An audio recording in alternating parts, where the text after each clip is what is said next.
want to place ads. Now you want to place ads. You son of a bitch. Fix that shit. Fix that shit. Yes. There you go. Screw that shit, man. Hey. Hey. How you doing, huh?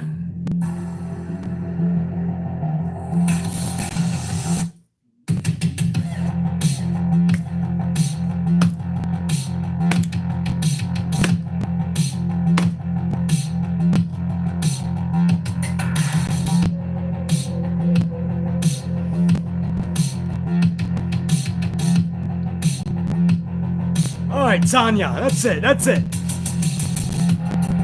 That's it, Tanya.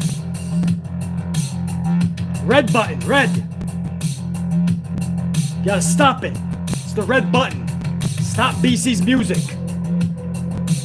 It's Tanya, my new assistant.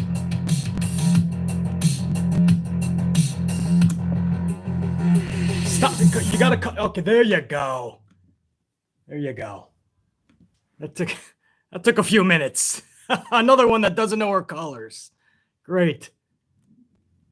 Be a fucking blast. What's up, everybody? Hold on. What the fuck's going on here? I can't get my... Oh, there's my big screen. All right. It's my new assistant, Tanya, everybody. I would tell you say hello to Tanya, but she doesn't deserve that yet. Once she gets her colors going, she'll be fine. What's up, everybody? I'm trying to get everything situated, man. Obviously, we are running a little bit late today. But we are L-I-V-E motherfucking live. Hold on, what the fuck? Oh, we good. Oh, now I got you guys. What's up, everybody? Oh, look at that, man. Yo, salute. Yo, I just went live, man. We already got 50 up on the ups. I appreciate you guys, man. Even before I got to say anything. That's badass. Thank you, man. We even got some supers up in this bitch, man. I'll get to you guys in a second. I didn't see exactly who it was. What up, man? So here's the deal, man. Last night, maybe some of you guys were joining BC, the AMP unit. Last night, we did a 1 hour live reaction of hour number 1, man. So now what we're going to do, hopefully I won't keep you here too long, under 60 minutes, I'm hoping, so we can all go about our rest of our Tuesday. I know it's later in the afternoon.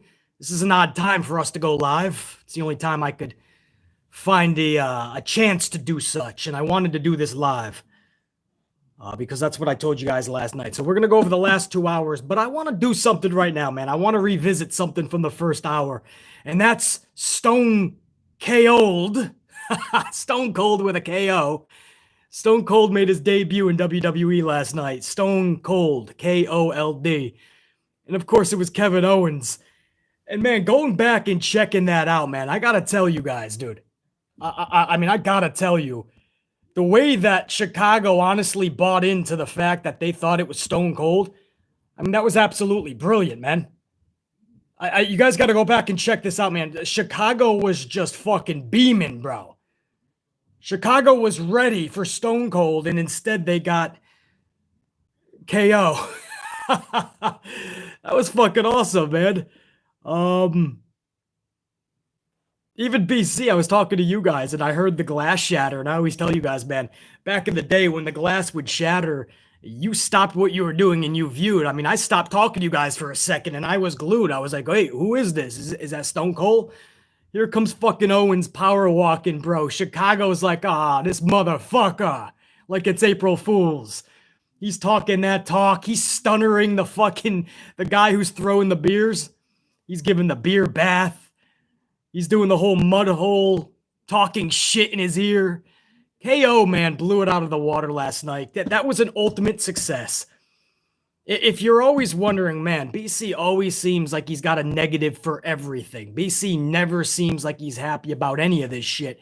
If you're ever wondering, all I ask for in my sports entertainment, if it's not a match or if the guy in the feud, the other opponent, is not there in attendance, just get creative, man. Have a little bit of fun. I'm all for fun, by the way. The Catering Crusaders chasing around that fucking toy championship every Monday night is not fun. Scooter races is not fun. Jeopardy is not fun. Water gun fights, not fun. Reggie and Dana making out is just not, it gives me no feels. Get creative, man. It may take a little bit of extra time, right? You have to put that fucking bald head on top of Kevin Owens, right? That takes a little bit of time for the aesthetics, right? You have to get the guy in place to deliver the beers and the stunner. You got to get the fucking ring crew to take off the top fucking part of the canvas because you're going to have a beer bath. So yes, it takes a little bit, just a little bit of extra planning. But isn't your 3-hour television show that's being broadcast across the fucking nation, isn't it worth it? That's why I loved what happened with Brock and Roman in the parking lot this past week, man, and the whole forklift. Yes, it takes time to plan all that out and get all the puzzle pieces together. But when you do it, you're creating things that we're going to remember. You know, I'm going to remember Kevin Owens coming down as Stone Cold because not only did they put some fucking time into it, but Kevin Owens was fucking phenomenal in that role. Kevin Owens fucking knocked it out of the park last night. I'm okay with seeing more Stone Cold with a KO. More Stone Cold, man. Let's drag this out. Let's have a Stone Cold Kevin Owens match at SummerSlam. So for the next 2 to 3 months, I get more fucking KO Stone Cold.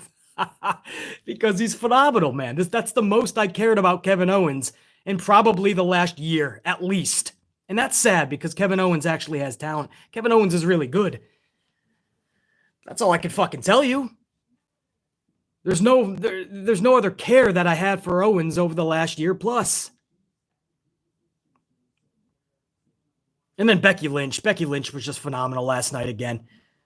I love how people still try to dog Becky Lynch. Well, what was the only alternative? The alternative is you get face Becky forced down your throat like it's Roman Reigns or Charlie Flair. You want forced Becky Lynch as a face? Or do you want a Becky Lynch that's at least badass? You can't tell me her fucking promos are shit. Stop it. Her promos have been fucking straight legit fire. These are probably the same people that go, Becky sucks. Thunder Rosa's amazing. Well, I'm sorry. Skill-wise, Thunder Rosa is not better than Becky, obviously. So are you going by promo? Thunder Rosa is not better than Becky at promos. But this is the type of fucking fickleness, the delusion in today's pro wrestling fan. We'll dog somebody, but then we'll praise somebody who's either on equal ground or sometimes even less. But it's the cool thing to do to dog Becky Lynch. Well, Becky Lynch, ever since she's been a heel, the Conor McGregor whole fucking aspect of it, if it's take it or leave it, I can leave that. But when you got a fucking badass Becky like we've seen the last few weeks, this is Becky at her best. The whole Lita feud, that wasn't just Lita. Becky Lynch was knocking it out of the park. It takes two to tango. Becky Lynch was killing it, bro. But you're never going to have those people jump on board. You know, you come to terms, like you just got to you got to deal with that type of fan, you know? Or you don't got to deal with it, actually. But you have to realize that they're out there. They're always going to just bash everything somebody does, even if they're doing really good. Bray Wyatt even had his detractors, bro. Bray Wyatt, the Fiend, was the best part of Raw for months and months. Ratings-wise told you that. Merchandise told you that. In ring, the way he captivated just from his Firefly Funhouse told you that. But there were still people going, Bray sucks. There was actually websites supposed to be reputable that said the Fiend gimmick was the worst gimmick of that particular year. The same year that, by the way, Retribution was on the roster. But the Fiend is somehow even worse. Come on, bro. Absolute fucking dipshits and numbnuts. That's what they are, fucking numbnuts. Yo, let's get some more bright on fucking Bell. Look at that, fucking BC. Brightening up BC up in here, man. Damn, let there be lights. It's fucking rock, man. So anyway, man, there was a couple of good things on Raw last night, man. Kevin Owens knocks it out of the park. big time. Bex goes big time in her promo as they're selling this fucking injury with Bianca Belair. I'm not too keen on that. I wish Belair was actually selling this feud a bit more, but I'm glad she is selling the injury. I just don't like this undisclosed amount of time type shit. Is she just going to show up like Stone Cold is at WrestleMania? Like Cody Rhodes is supposed to? And that brings me to my third point before I get into the last 2 hours here. You have Seth Rollins, man, who I understand what's being done here. This is for Cody to show up, obviously, at WrestleMania. He should have showed up in Jacksonville last week. He should have showed up Chicago last night. But they're going to wait till WrestleMania, right? They're going to have to share the headlines with Cody's debut and Stone Cold and Logan Paul and Johnny Knoxville and all of this shit. Is Belair going to show up or not? There's going to be all of these fucking hootenanny surprises. That's great. Cody should have had his own night, I feel. But he's going to show up at Mania. And is he just going to have an altercation with Rollins? Or are they going to have a match? If it's a match, there's no doubt the match itself will knock it out of the park. I don't want this to be lost in the shuffle. But I understand where this is going with Rollins. I don't mind it, per se. Reminds me a little bit of John Cena a couple years ago when the poor guy could not find a ticket in the WrestleMania. And then, on top of that, I like what Edge did after Raw, when he totally just fucking ramsacked all of Raw, flipping over the commentary table, throwing a fucking fit. What I don't like is that none of this makes sense. None of this makes sense. Last week, he's going to do what? He's going to replace Kevin Owens to interview Stone Cold, but that makes zero fucking sense because KO is the one who lured Stone Cold back to WWE. Stone Cold is showing up at Mania supposedly because of KO. So how can Adam Pearce and Sonya Deville just say, hey, you know what? We're going to have Seth Rollins replace you. Sorry, KO. Thanks for getting Stone Cold. Now we're going to have you step to the side. Guys, it doesn't make fucking sense. And then this week they doubled down. They did the same thing. Edge just beat the fuck out of AJ Styles 2 weeks ago, decimated him, destroyed him, put him on the shelf for a few weeks. So we have an actual grudge match between Styles and Edge. That's the whole point of the WrestleMania match. So how the fuck is Pearce and Sonya Deville coming down last night and doing the same thing they did last week? Saying that, oh, sorry, AJ, but if Seth beats you tonight, your match is done with Edge. You're out of Mania. Seth is in. How is any of this fair? And I get it. Life isn't fair, right? And all is fair in love and war. I get it. Johnny Bananas used to always say that on the MTV Challenge. All is fair in love and war. And life is not fair, right? You know all these quotes, but this is literally just not fair to the wrestlers. It doesn't make sense storyline-wise. Why the fuck would AJ Styles not get a Mania match when it's a grudge match? It's the whole fucking point of the match. It would make zero sense for Rollins to be in. Unit, do you feel me on this? Did this not seem just extra weird to you? Extra fucking ludicrous and nonsensical and just complete bullshit? Tell me that BC was not the only fucking one on this, man. Thank you. Thank you. I got some of you just stepping up to the plate and saying, BC, you ain't alone on this, dude. None of that made sense. It was absolute bullshit, man. I can't jump on board with something. And I know where it's leading to. And I'm glad that Cody's going to be fucking coming up and we're going to get Cody and Rollins and okay. But if you're not going to do this in a way that makes sense, then BC can't jump on board. They were acting last night and last week with the Owens and Stone Cold situation. They're acting like this is a qualifying match for a multi-man title match. Or a qualifying match for an elimination chamber, Royal Rumble, a battle royal, right? They're acting like this is a qualifying match. These are grudge matches. Could you guys imagine back in the day when Macho Man, I brought this up several times, Macho Man Hulk Hogan, WrestleMania 5, Macho Man beats the shit out of Hulk Hogan backstage in the medical room because Macho Man thought that Hogan was taking his girl, Miss Elizabeth. Could you imagine if that war reached its breaking point, we're a week before Mania, and all of a sudden Vince McMahon says, sorry, Hulk, you can't get your revenge on Macho Man at Mania unless you beat Tito Santana. And if Tito Santana wins, Tito Santana takes on Randy Savage. Well, that makes no fucking sense. When Triple H had Stone Cold ran over in the parking lot and you had to get Triple H and Stone Cold now. Do you guys remember that? It was a Survivor Series, some shit, many, many years ago. Triple H orchestrated this parking lot run over of Steve Austin. And that escalated this big fucking war and feud. Could you imagine if Vince was just like, sorry, Stone Cold, you can't get your revenge because Savio Vega is going to be in your place. Savio Vega has nothing to do with Austin getting ran over. If Kane is going to take on The Undertaker because Kane came up and wanted to beat the shit out of his brother, then why the fuck are you going to put in Juan Pablo Montoya? Why would Duke the Dumpster Droese or Doink the Clown replace The Undertaker when he's got to get the revenge on Kane? It didn't make sense, man. I can't stand. It's that type of illogical bullshit that I can't fathom. We're used to WWE and bad booking. We're used to that.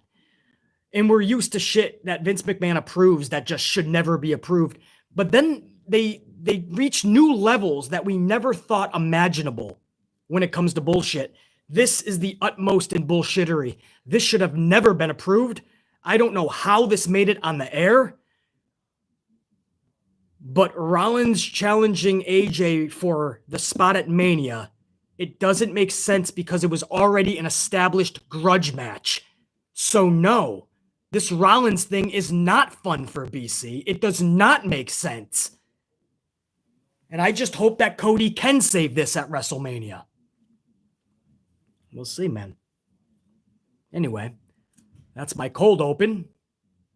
Welcome, everybody. Hope you guys don't mind. I'm going to give myself a fucking salute. I almost said this morning, this afternoon, man.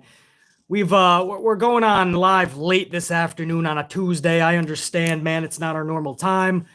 This is the only time I could get this out to you guys. So to the thousands of you that are going to catch this within the next 24 hours, I know you're pissed. You didn't get to see BC live. You didn't know I was live.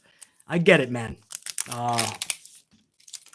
Nothing I could do. It was this or no review.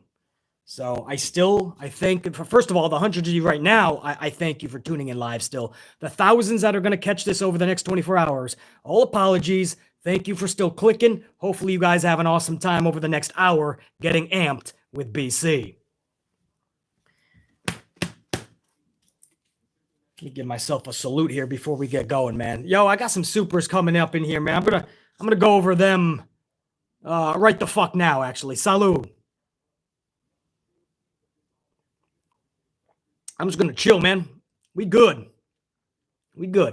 I said, we'll try to get you guys out in an hour. I still might, but I'm just going to fucking relax, man. It's a weird Tuesday afternoon, man. We never get to fucking hang on a Tuesday afternoon. So let's fucking do that shit. Who was the first one today, man? By the way, Dave Mealy, man. I don't know if Dave's up in here, but Dave has been a rock star this last fucking couple weeks. Dave has single-handedly fucking thrown over enough coffee for the next fucking month up front. Who was first tonight, man? Or today. Who was D-Man G. D-Man G. 199. Thank you, bro. D-Man G with another 199 says salute. So D-Man G says salute. Thank you, bro. Hey, thank you, D-Man G, for tuning in on a random Tuesday afternoon and hanging with BC. Appreciate that shit, man. Clutch City fan, 5-spot coffee, says, BC, I believe that if Cody appears at WrestleMania, that might possibly be the best match of the show for Seth. Unit, red team, go! Clutch City fan, no doubt, man. Yeah, there's no question that if Cody shows up and they actually have a match, they give him at least 17 to 20 minutes. You know, you could see maybe not up to par with the match that AJ and Rollins had last night. That was pretty fucking good. But Cody and Seth will be a match of the night, or at least one of them. It all depends on how Vince is going to go about business. But you're absolutely darn right, Clutch City fan. It's just nobody knows exactly how this is going to go down. You know, the Stone Cold thing in itself is weird as fuck. You know, the Cody situation is one thing. Stone Cold is in great shape. He's been in interviews saying he's back in ring shape. He's ready to have a match. But it's being booked as the KO show. So is it going to turn into an impromptu match? Is it just going to be a fight? If he's ready to go for an actual match, why didn't they just call this a match? It's so odd what's going on, man. It's one of the weirdest WrestleManias, at least WrestleMania seasons. It's one of the weirdest fucking thing I've ever fucking seen, dude. This year has been the oddest. Ashley Steggles 899. Welcome everyone to Monday Night Repeat Shit Show, except the KO segment. That was great. And welcome every new subscriber to the Island of Amplification and acknowledge the Amplified Chief. Red Team, go! That was a mouthful, Ashley Steggles. Damn. Appreciate it, dude. So I'm going to double down on what Ashley said, man. To all my new subscribers, salute. A lot of you guys might be tuning in later. I know it's a random Tuesday, so you might not all be live right now. But whenever you guys do catch this, especially newer subscribers, because I had a lot of them over the last 48 hours. The AEW ratings and the real talk that we had about AEW yesterday, even though we upset a lot of people. Whenever I do videos like that, we upset a lot of people, but then we gain even more. And that's exactly what happened over the last 24 hours, man. We had approximately 67, I think that was the final count, 67 new subscribers overnight. So salute, everybody. Great to have you on board. Thank you, Ashley Steggles. Dave is up here again when Dave doesn't need to contribute another coffee for the rest of the year. Dave Mealy, $9.99. Dude, salute, Dave. We need to start calling Veer Molina. Veer Molina? Especially after he has been getting the Emelina treatment. Oh, Veer Molina. I got you. The Emelina treatment, and is more than likely going to be released soon afterwards.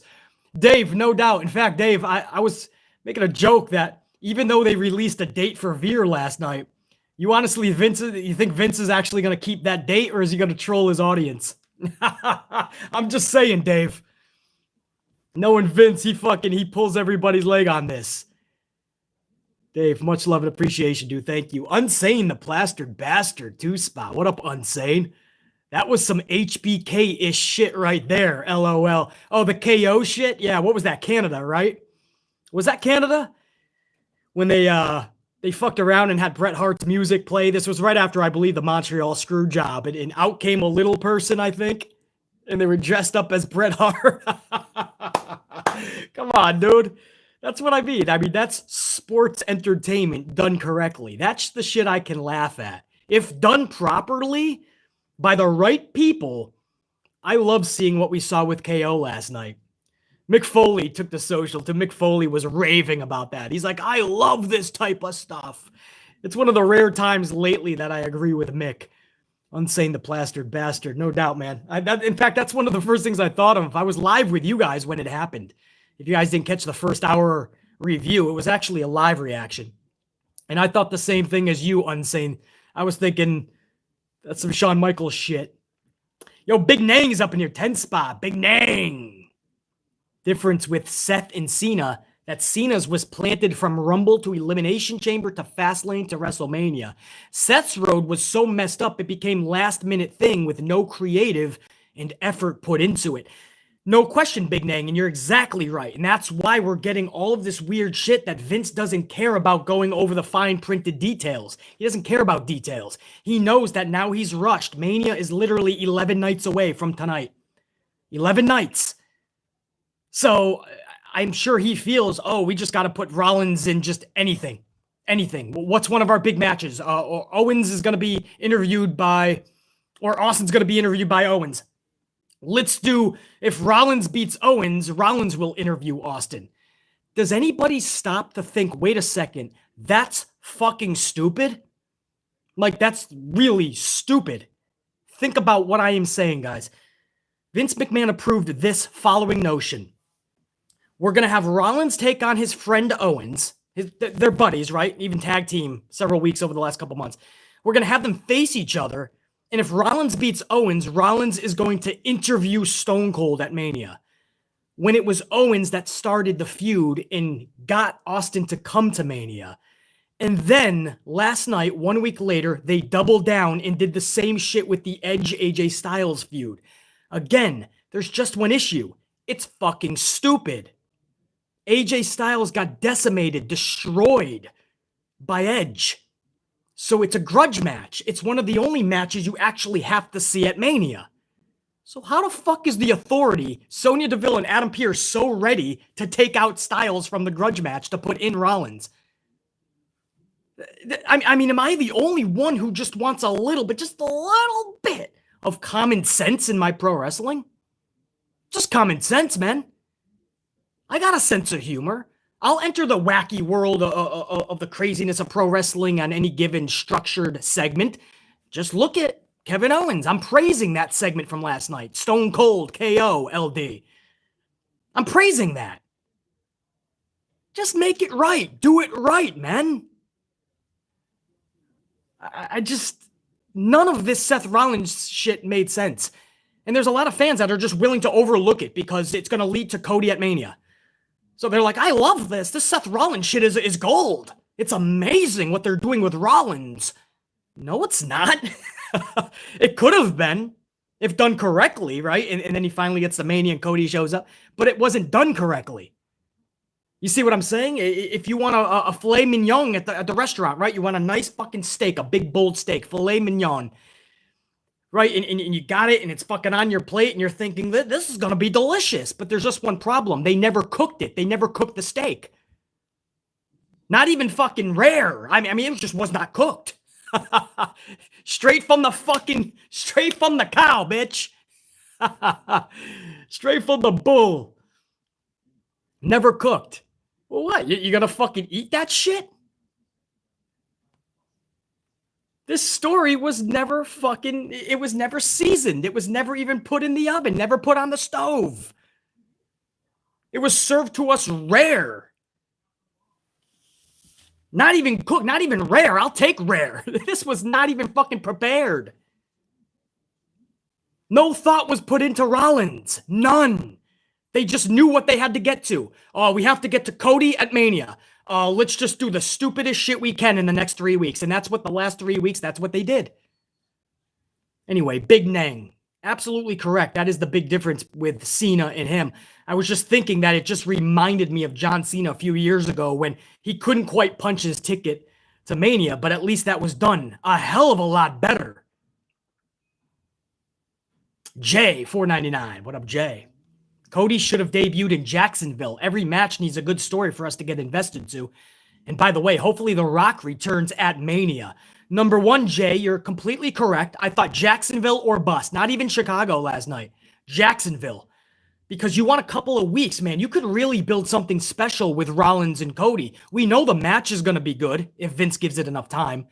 But, I mean, if you just had a few weeks just to build some real fucking tension, beef, animosity, this could be kicked up another 2 notches.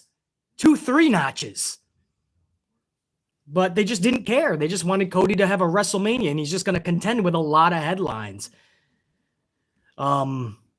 But okay, I mean, if that's what they want to do, I'm fine with it. Just do it right. You know what I mean? I really hope this goes off without a hitch, man. Because how we got here with Rollins completely sucked. And Jay also says, I hope The Rock returns at Mania. Well, we do know it's basically 99% confirmed. The Rock versus Roman Reigns at WrestleMania 39 at Los Angeles.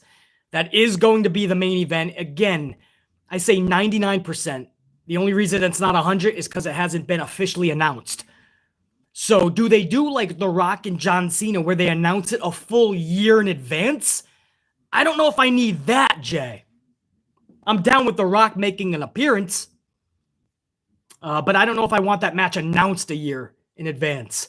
Jay, appreciate it. Big Nang with another 5 spot. Remember, HBK had to beat Vladimir Kozlov for the WrestleMania 25 match, and Punk beat Orton, Sheamus, and Show to face Taker. So lazy booking existed before we realized. I don't remember any of that, Big Nang, and that proves my point.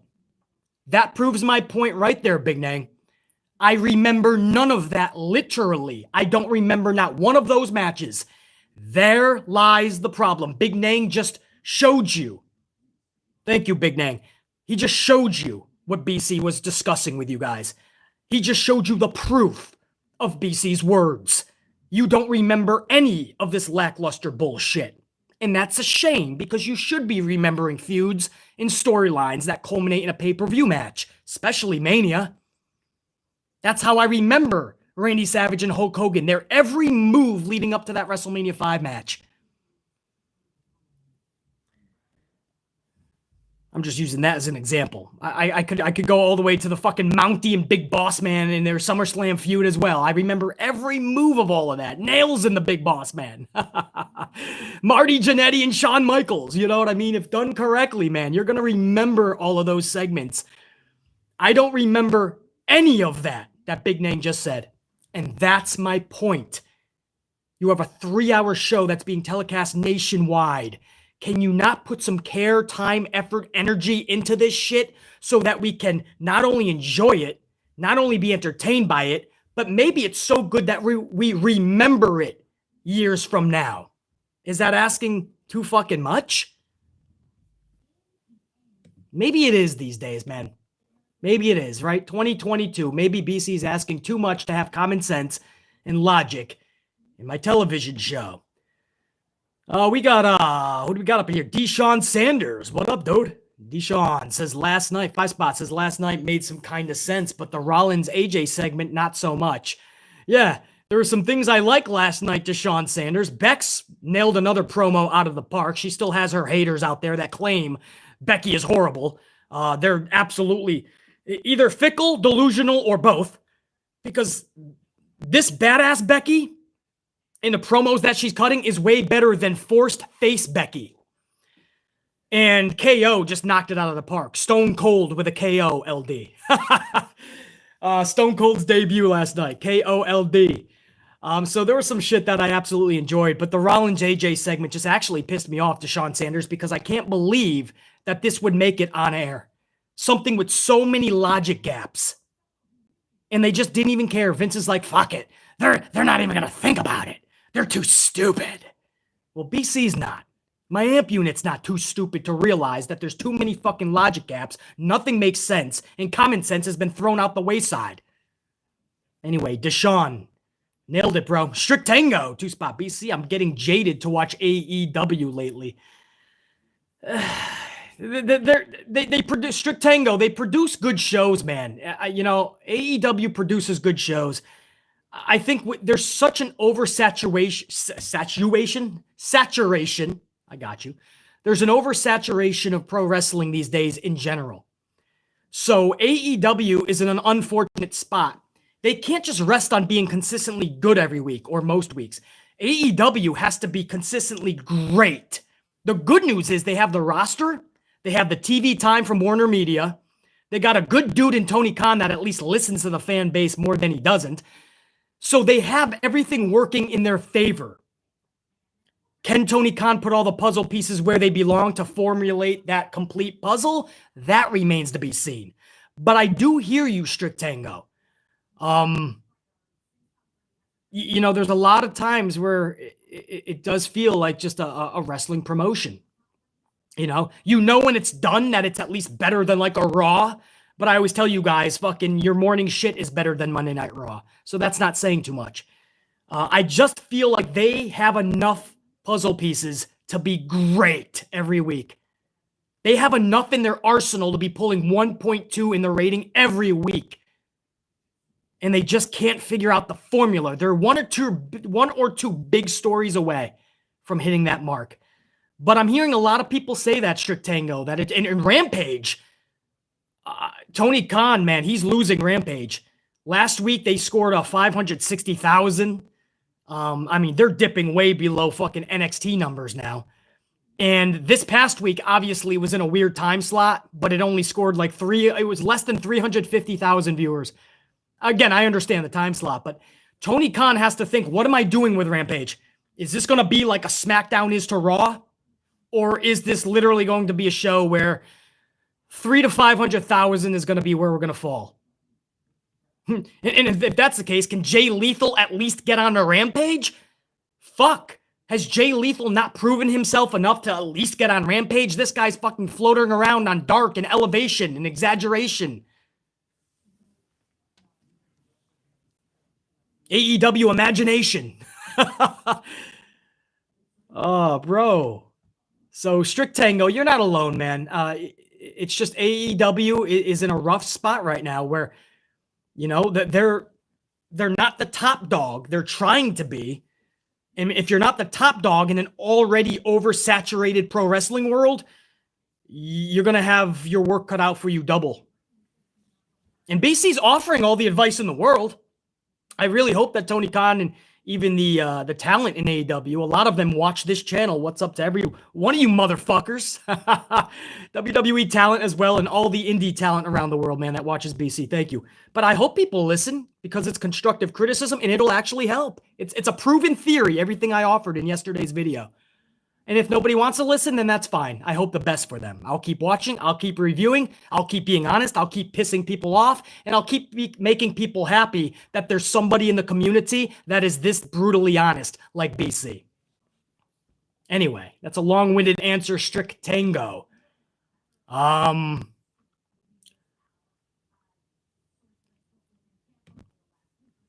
Pimp Jesus. What up, Pimp Jesus?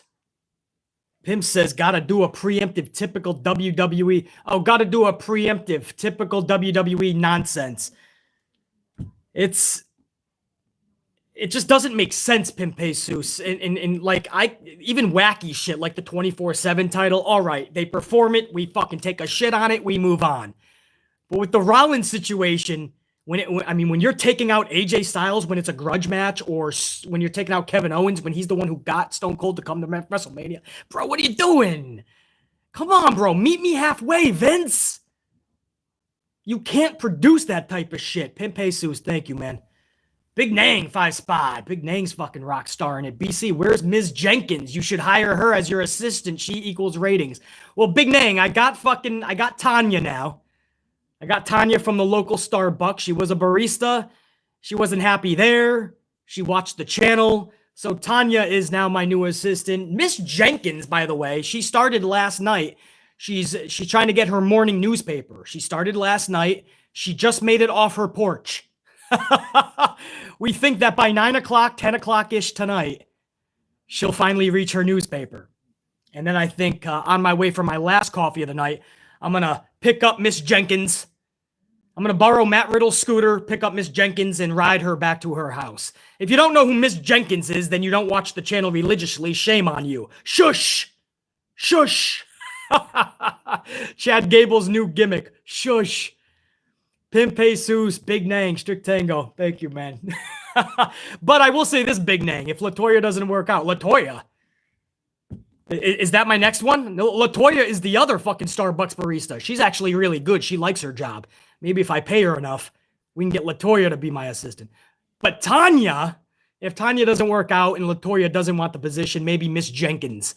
She's like fucking 198 years old, but fuck it. Maybe she knows her colors. When I say hit BC's music, maybe she'll hit it.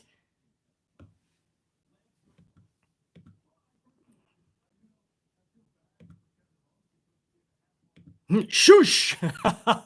Big Nang, thanks. Slamming Sammy Joe, 2 spot. Can't wait for the Stardom pay-per-view. I hope Gilia wins. Stardom, I'm not actually going to watch live, man, so I can't get any spoilers on that slamming Sammy Joe. But I'm very interested to see the outcomes on everything for sure. I can't watch that up front, though. So I ain't talking about that shit until after I see it. Slamming Sammy Joe. I'm always honest with that shit. I don't want any fucking spoilers. None of that shit. Yeah, no doubt, man. Trev Reigns, the Tribal God, 5 spot. John Cena calling out The Undertaker for Mania in New Orleans was better than the Seth Rollins WrestleMania spot thing. It's stupid. Absolutely, man. That we knew that was coming when he was going to call out The Undertaker.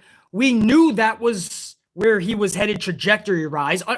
Undertaker had nothing, so that makes more sense. That at least makes sense, period. This doesn't. I don't know how many times I have to say this, but I'm probably going to say it 100 more times. AJ Styles and Edge is an actual grudge match feud. That's why the match is being held at WrestleMania. It's a real match, like with a feud, a grudge. So you can't just have your authority go out there, Sonya Deville and Adam Pearce, and go, oh, by the way, check that. We're going to have a match now, and if Rollins wins, he's going to take your place, AJ. Like, this is just a qualifying match to get into a tournament. Same thing with KO. And he's the one who brought Stone Cold to WrestleMania. He angered him. He pissed him off to the point where he said, yeah, I'll be there, KO, to whoop your ass. And then the Authority is like, Rollins is going to take your spot possibly. But where's the logic? There's no explanation. Nobody said anything about it. This isn't just logic gaps in your storytelling. This is an absolute farce of a story. It's a sham. You can't even get invested into the story because you can't even get on board with the fucking story. Trev Reigns, the tribal god. And Deshaun Sanders, 2-spot. Oh, by the way, the glass shatter had me eyes wide open. I told you, Deshaun, you know how it is when that glass shatters. You stop what you're doing. You stop who you're talking to or with, and you fucking are glued to that television set. That's how it used to be back in the day, Deshaun. I don't know how old you are, bro. I don't know if you were around for the Attitude Era or you just know how big it was. But back in the day, this is what I mean. It didn't matter about what Monday Night Football game was on. It didn't matter if Major League Baseball was in a 3-year lockout and they finally debuted back on a Monday night after 3 years. It didn't matter if there were 7 world leaders speaking at once. It didn't matter if 5 holidays fell on the same Monday night. You were glued to the USA Network and to TNT. WWE Raw, WCW Nitro. You had to see what the NWO was going to do next. You had to see when Sting was going to show up from the rafters. You had to see Goldberg's next victim. You had to see what Stone Cold was going to do to Vince McMahon. You had to see The Rock's next performance. You had to see the shenanigans that DX was going to be up to. You had to see all that shit. Whether it was China fucking up dudes, or the New Age Outlaws captivating us in the tag team division. I mean, every division was on lockdown. It was just great. And you had some bullshittery, trust me, back in the day. People don't realize we had to put up with some freaky, stupid shit. The Katie Vick situation. Triple H fucking dolls, or was that Kane? Somebody's fucking dolls. Mannequins. Dead bodies, who the fuck knows? We had the 24/7 title back in the day. Back then, it was much better, though. The 24/7 title was fun. They were going crazy places, doing more than just the fruit roll-up. Or even when the roll-up was performed, it just felt different, man. But we had weird shit back then. Jer9, Triple H with a Kane mask did the Katie Vick. That's what it was. That's why after I said that, I'm like, why did I involve Triple H in the Katie Vick storyline? Wasn't that Kane? It was the Kane mask. That's what it was. Yeah, back then, man. Jeff says it best, man. And Alex, a lot of you guys, fucking War Dog, Pile Drive, all you guys are saying, man, the hardcore title. You remember that shit? I don't know. It was weird back then because even the goofy shit, we gave it more of a pass because there was so much epic shit. And a lot of the times, the people doing the goofy shit were still big-time stars like Triple H and the Katie Vick shit. Triple H was a megastar at that point. I don't know, man. It was just, things were so much different. And now in WWE, you have to search who's the larger-than-life wrestlers. Who's larger than life? Like Deshaun just said. Deshaun said with that last super chat, oh, by the way, the glass shattering had me like, whoa. The glass shattering has us all like that. So who in WWE, when their music hits, who has you in awe, guys? Who has you, if you were in attendance? A lot of you guys probably have not even purchased a WWE ticket in a long time. But I'm going to take this to the chat real quick. I'm on a delay, so forgive me for that. But if you were to show up to a WWE event today and you hear somebody's theme music, who is honestly making you jump to your fucking feet and you're that excited? Who's making you scream out, fuck yeah! Stone Cold! Who's doing that, guys? Who's getting you really excited? I'm not talking just good wrestlers who we respect, like AJ Styles, for instance, and so many others. Sir Charles Brock before he had the ponytail. That's funny. The ponytail was a fucking cutter. Edge, a lot of you guys are saying. Maybe. Are you jumping out of your seat for Edge? He'd be probably one of the only ones. And isn't it funny how you guys, right? The first names that I saw was Brock Lesnar and Edge. Isn't it funny that they're kind of Attitude Era-esque? Brock a little bit more ruthless aggression maybe. But from that time frame, isn't it funny how you're talking old school dudes? It's funny because Undertaker just gave an interview, and Undertaker alluded once again that today's wrestlers, he once said soft, and he took some backlash for that. So now he's saying they lack grit. He's kind of right, guys. It's not their fault. It's a new generation. A lot of shit is unacceptable. That was acceptable back in the day. It's unacceptable today. Everybody pretty much had to stake their claim and be the alpha male back in the day. These days, I mean, these days, and especially in society, the females are being tougher than the men. Men are becoming females. Females are becoming men. And by the way, literally too, by the way. Literally. It's different. So Undertaker is just saying that because of the era, it's different. And he's absolutely correct. And that's why Edge and Brock Lesnar, a lot of you guys are saying Edge and Brock Lesnar. Some of you guys said Sasha Banks. Now, I'm not going to lie. I would say Sasha Banks as well because I'm just huge on Sasha. I fucking love her. I think she's the best female wrestler in the world, right there with Io Shirai. I have to be honest. I can't just be a fan, right? I have to be honest. That's what I always am in these reviews and on this channel. Io Shirai is just amazing. I don't know if I can put anybody above Io, but if I could, it's going to be Sasha and Io right there, man. The best female wrestlers in the world. So Sasha would do it for me as well. But I don't know. Who else, man? I guess that's it. That's really it, man. I'm seeing some other names, but it's just, they're not larger than life. Maybe you guys are just fans of these people, but they're not larger than life, man. So you see my point, though, right? They're lacking larger than life superstars. And when you don't have that, man, your goofy shit is going to be really bad. Back in the day, they had goofy shit. It was just kind of overshadowed by how big the wrestlers were in stature and in just awe, their prestige, their aura. Anyway. Good discussion, man. Deshaun Sanders, no doubt, man. Deshaun got that discussion started with that whole fucking glass-shattering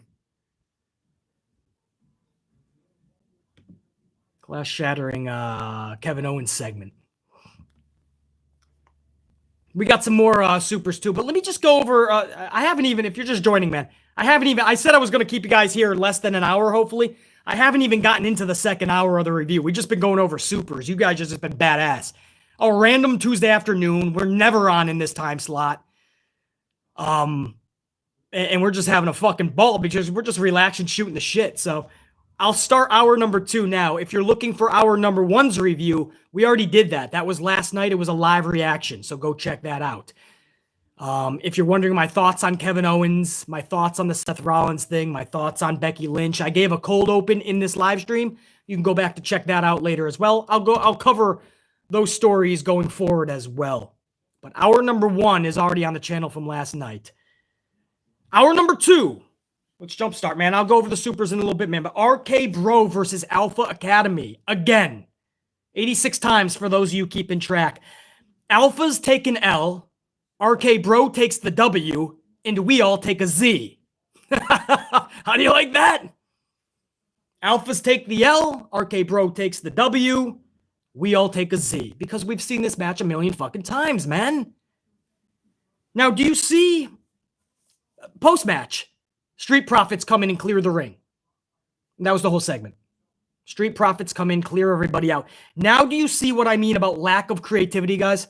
Especially when it's a schmaz. How is this redundancy fun? This is laziness personified.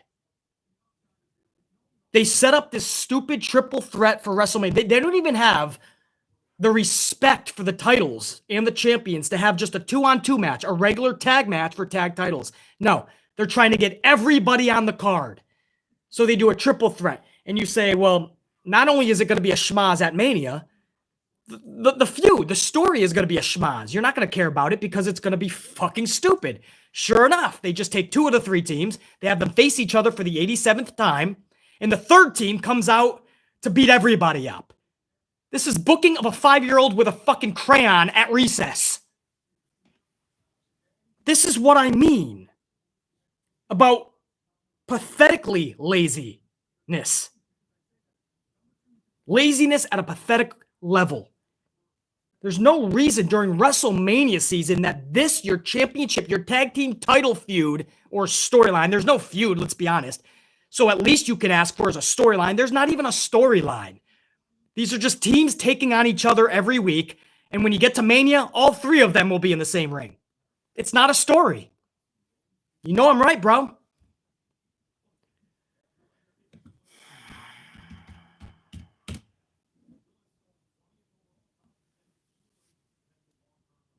Unfucking real.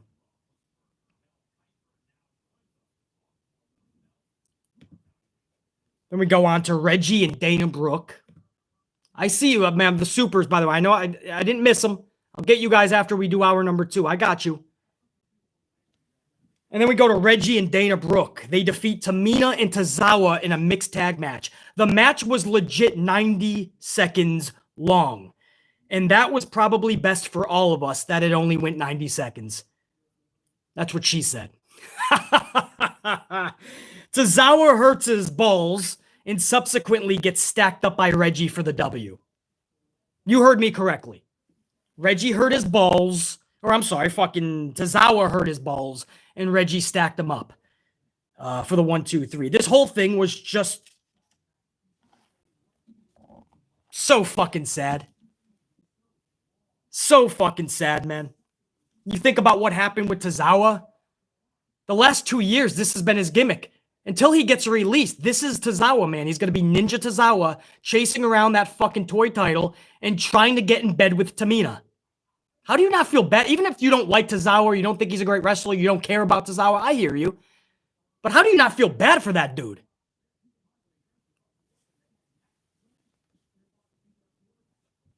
I mean, it's insane, man.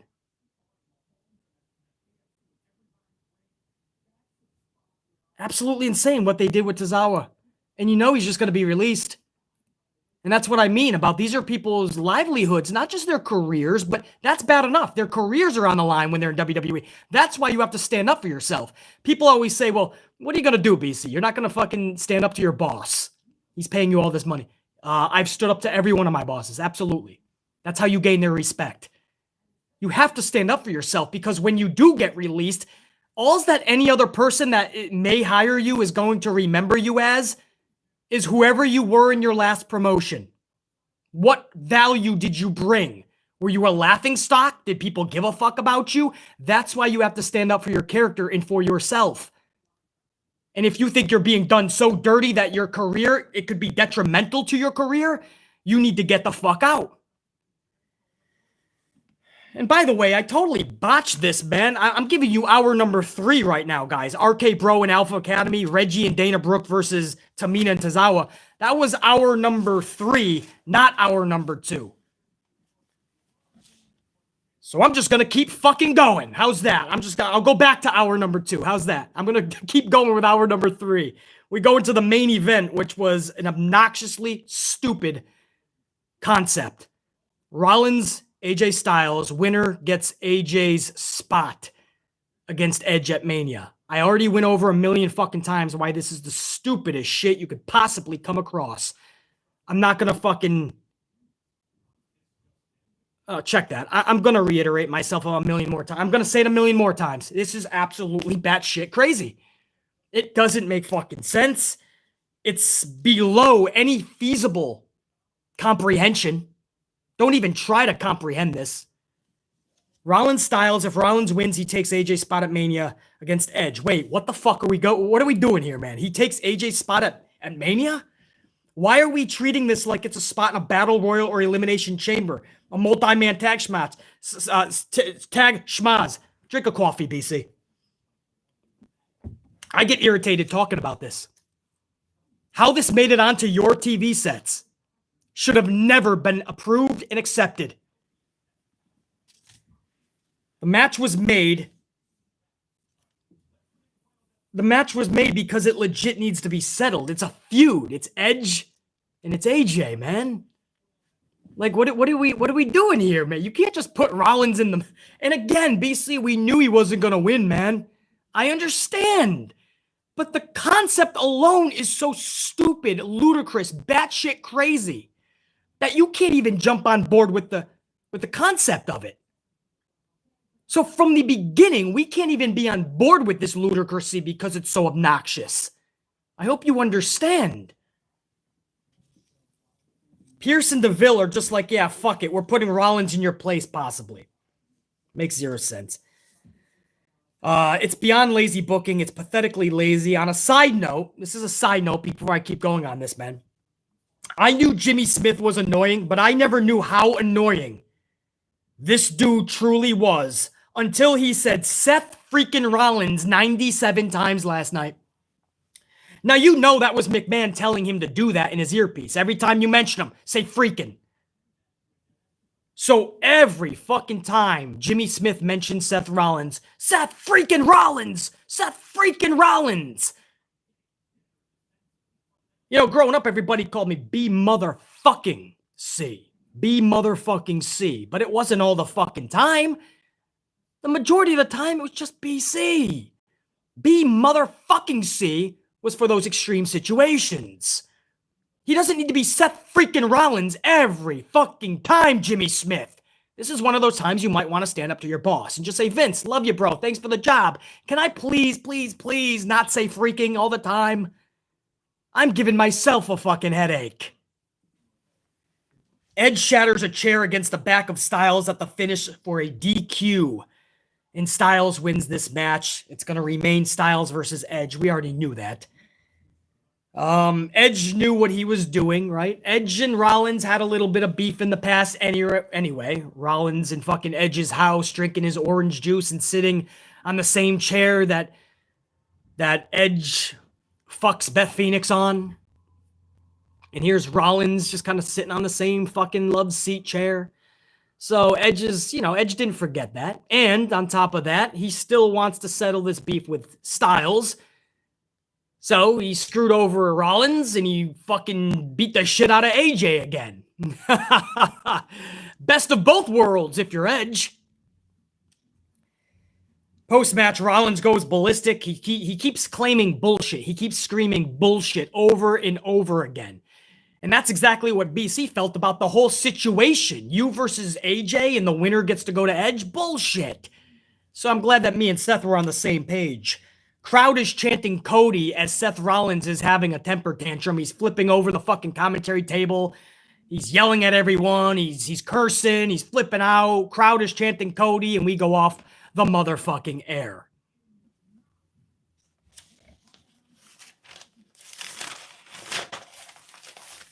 I jumped. I went over hour number 2 and I went straight to hour number 3 by accident. I'm going to go over hour number 2. Don't worry. The fucking Baszler Natty match. The fucking Becky Lynch promo. Pat McAfee. We're going to go over all that. Give me a second. But as far as ending the show like it was, man, this should be pretty fucking cool. I can be on board with this type of Seth Rollins and the storyline. I just wish it was done correctly. You know what I mean? Threatening every week to put him in an actual grudge match that he has no business being in, it's just stupid. It's so stupid that BC and so many of you said the same thing. You just couldn't get on board with it. And now here we are 11 nights away from Mania. Are we going to play this game again on Monday? Is he going to be in some weird shit with the fucking Mysterios? And if he wins a match, then he takes the place of Dominic?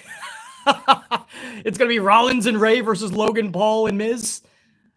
But the feud is between the Mysterios, Miz, and Logan. I don't... We'll go over hour number 2 in a second, man. Go over some more supers up in here, man. I know I missed a few. Not missed. So hour number 2 we're doing last because BC botched that one, man. Scooter McGee's up in here with that $4.99. Scooter McGee, were you not sports entertained by endless rematches and catering crusaders? Vince told Timmy and Joey, it's such good shit, pal, while filling their bowls. Vince always tells Timmy and Jerry that it's great shit. I was sports entertained by Kevin Owens. a little sports entertained by Bex, good promo. And I was sports entertained with a wrestling match between AJ Styles and Rollins. There's no storyline that captivated me last night. None. So, there's your answer, Scooter McGee. Appreciate it, dude. Big Nang 2 spot. BC, King of Queens reruns are more captivating than Raw. Well, I'm kind of biased there, Big Nang, because I love King of Queens. Doug Heffernan is the shit. And if I'm Doug Heffernan and I get the fuck Carrie every fucking night, oh, brah, I damn sure am the King of Queens. Carrie's a hottie. And Arthur Spooner's fucking hilarious. So Big Nang, my point is I'm biased, man. I'll pick King of Queens any day of the week, twice on Sunday. Big Nang with a 5 spot. I'm a WWE. Why can't I say that, bro? Big Nang says I'm a WWF WWE. That's too many W's, Big Nang. Do Michael Cole. WWE. I hate when fucking Cole says that. Fanboy all the way. I think you mean fanboy, Big Nang. Because I don't know what a fanboy is. Don't worry, Big Nang. BC's botching today too, man. I jumped over to hour number 3 instead of hour number 2. Big Nang says I'm a WWE fanboy all the way, but hard to jump out for anyone today. To be honest, no shade to the new guys and gals today with great talent. No, you're exactly right. And that was my point earlier, Big Nang. There's nobody that's fucking captivating, man. And that's your biggest issue. Once you get larger than life superstars, then you could start really investing in storylines. But he refuses, man. He absolutely refuses. But over in AEW, they have an opposite problem. They have all these fucking stars and these needle movers, and they're just not moving the fucking needle. It's so awkward. We don't really know why that is. BC gives you his theories, though, and I think they're pretty right on the money. But Undertaker is correct. Back in the day, they could be themselves more. The wrestlers could be themselves more. So you saw a lot more personality come out. Today's wrestlers are a lot more like a carbon copy of one another, being shipped out of a distribution center at the local Amazon distribution center. One fucking box at a time. Everybody's the same shaped box, the same color, the same tape job, the same label. Big Nang, 2 spot. Big Nang says, I would pop, shout out, cheer, but not jump out my seat. Yeah, exactly. You know, there's a lot of wrestlers where you're like, oh, cool. Hey, there's blah, blah, blah. There's Fuckwad Fred. There's Danny Dipshit Dugenheimer. Hey, it's my local pizza delivery guy. He's about to be in a fucking huge ladder match. Luigi Lugnuts. But you're not jumping out of your fucking seat. Dave Mealy, $9.99. Dave. I've been watching the Monday Night Wars documentary series. Every time I see VKM say something, I start to laugh because he is doing the exact opposite of what he used to during the Monday Night Raw. He used to do during the Monday Night Raws. What do you mean by the opposite? I'm not gathering, Dave. Every time I see VKM say something, I start to laugh because he's doing the exact opposite of what he's used to doing. I don't get that, Dave. But badass documentary series, though, man. Everybody, if you're going to be a wrestling fan, I tell the younger kids, I tell them, do your homework, do your research. If you truly, you know, if you want to be a smart fan and you're going to act like you know what you're talking about, please do your research, even well before the Attitude Era. Go into the 80s, the 70s, the 60s. Do your homework. You'll appreciate pro wrestling a lot more. Unfortunately, a lot of people don't do that. They just start in their era, and then they just go for it. And then they're like, yeah, I heard stories about Razor Ramon, but I never really saw him. And that's fine, but I would urge you guys to go back and check wrestlers like that out in those generations, those fucking times, because they were amazing, man. Strict Tango, 5 spot. WWE. I can't fucking say that today. Fuck, BC. WWE. There you go. Put Sasha in pay-per-view posters, but in reality, they treat her like trash despite being a superstar. She should have had her WrestleMania moment and long title reign. Agree, man. Sasha Banks gets nothing in that company, bro. She's going to get a tag title, maybe. And to get to that tag title, there's going to be 4 fucking teams, just so Vince can dilute it as much as possible. so that when Sasha gets a title at Mania, it doesn't seem as special. Vince knows what the fuck he's doing, bro. Jimmy Fingers 19, 519, coming in late, BC. I'm calling Rollins versus Taker like it was in the Cena-Taker Mania match, and it will be trash. Cody will be at Raw after Mania. Rollins versus Taker like it was. Oh, so you're saying Taker is coming in Texas. Cody is going to wait till the Raw after. Okay, Jimmy Fingers 19. I'm going to hold you to that, bro. That's a bold statement, Jimmy Fingers 19. I can see it happening. Dude, once I saw Cody not show up in Jacksonville, I knew this dude wasn't showing up till at least Mania. And then after Chicago last night, I'm like, all right, he definitely ain't fucking showing up till Mania now. But Jimmy Fingers, you might have a point. I don't know if they'll do Taker. But that's something Taker would do. He doesn't want to have an announced match. He's already said that. So to come in and just whoop his ass, kind of like Stone Cold is going to do to Kevin Owens, possible. Ashley Steggles, 179. BC botching. It's Bruce's fault, damn it. For those of you newer subscribers, man, we used to have a lot of fun because a lot of people in the community blame Bruce Pritchard for everything. Even when he was out on vacation and sick for like a whole month, everything was Bruce's fault. It was funny. So we always have fun. Blame Bruce on this channel.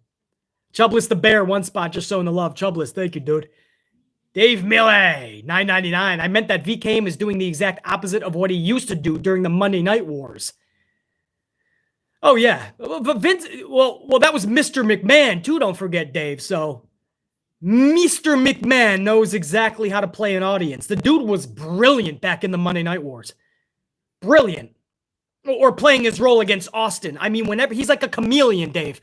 He can fucking adjust to any situation he needs to be in. He's got like 76 personalities. He'll be on the conference call at 12 o'clock. He'll be in a fucking face-to-face promo with Steve Austin by 4 o'clock. He'll be in an actual segment on live TV at 8 o'clock. And by 10 o'clock, he's on a business meeting. He was great, bro. Dave, appreciate it, man. Man, a random Tuesday afternoon. You guys are the best, dude. I really thought this would be 1 hour. We still have another, we have hour number 2 to go over. You guys are still coming in with the supers, by the way. A Merrick. I haven't seen a Merrick in a long time. 2 spot. Long time no see. Much love and respect. I was just saying that, Merrick. Good to see you up in here, man. Hope all is good. Much love and respect right back to ya. And Darian Romero. I also haven't seen Darian in a minute.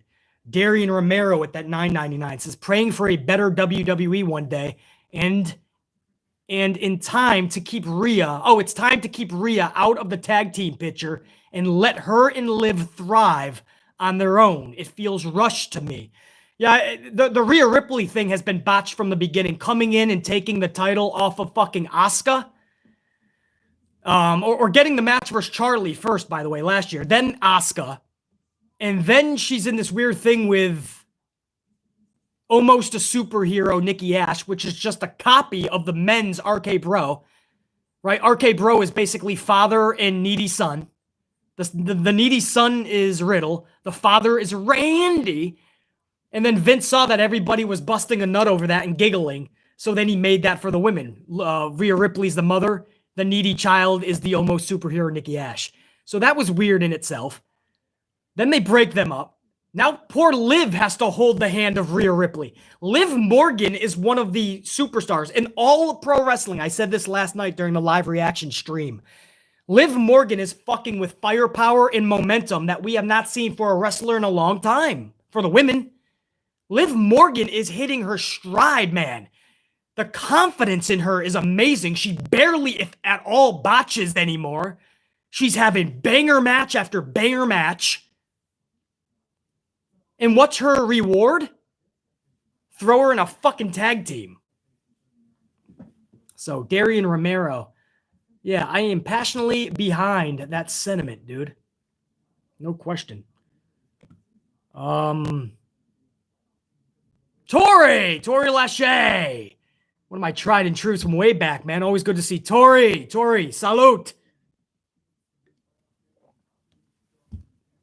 Gotta show Tori the love and respect, man. How cool would it be to have Bianca come to Mania to face Becky without the braid to show that the braid doesn't define her, but her raw talent does. I'm on board. And Tori, you're connecting the dots because that goes with, and we're going to get to that because I accidentally skipped hour number 2 and went right to hour number 3.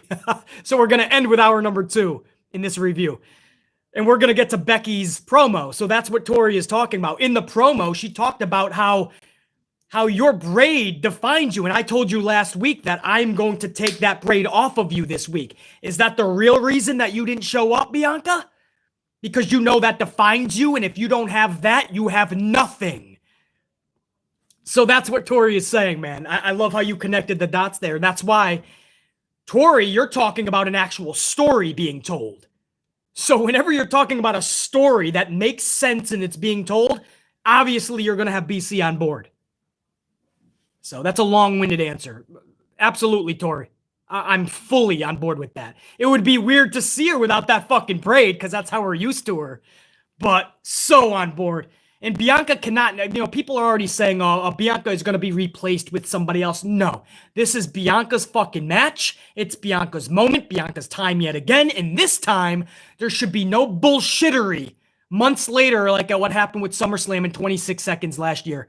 Sasha Banks did the deed to Bianca just to have both of them done dirty at SummerSlam. And that's no fault to Becky. That's Vince's decision. Becky should have known better. Becky should have known that nobody was going to be happy with that. Becky should have known that she's doing 2 women dirty by doing that. But Becky was just doing what she was told. Again, it goes back to when do you stand up to your boss? When's the right time? What hill is the hill to die on, basically? Becky didn't feel like that was the hill. But yeah, Tori, absolutely.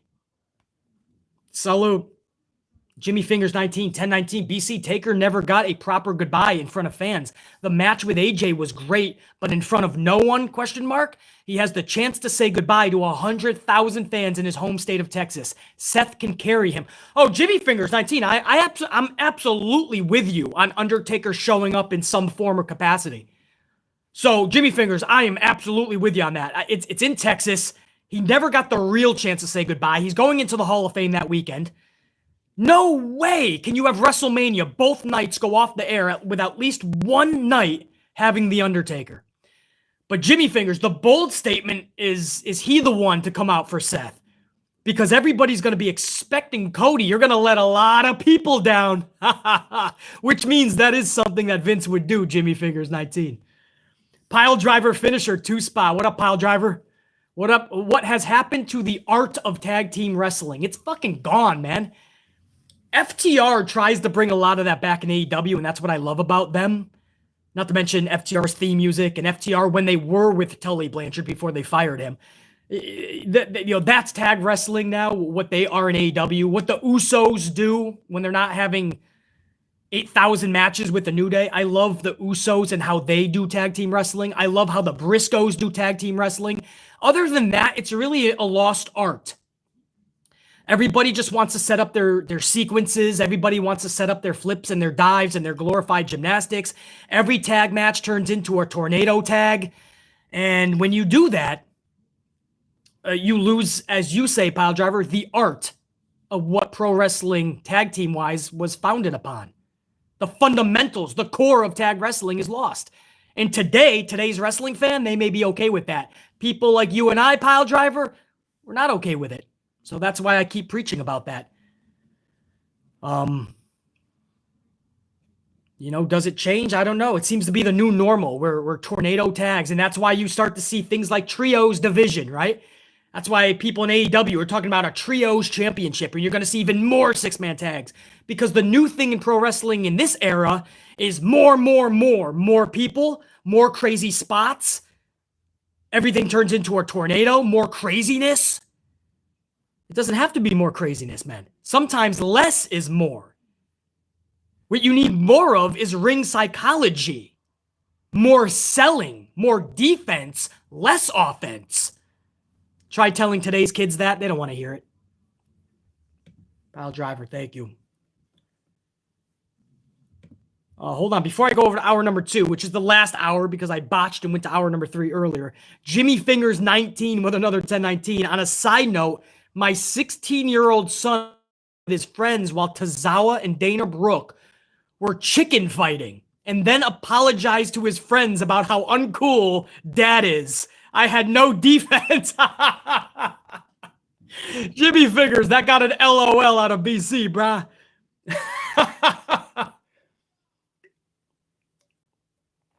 Jimmy Fingers.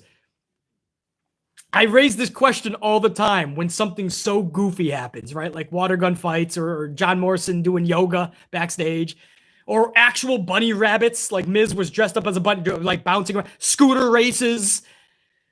I ask all the time, like, what happens if somebody that you know, who's an adult, walks into the room, doesn't watch wrestling, and sees you watch? Like, what do you say to them?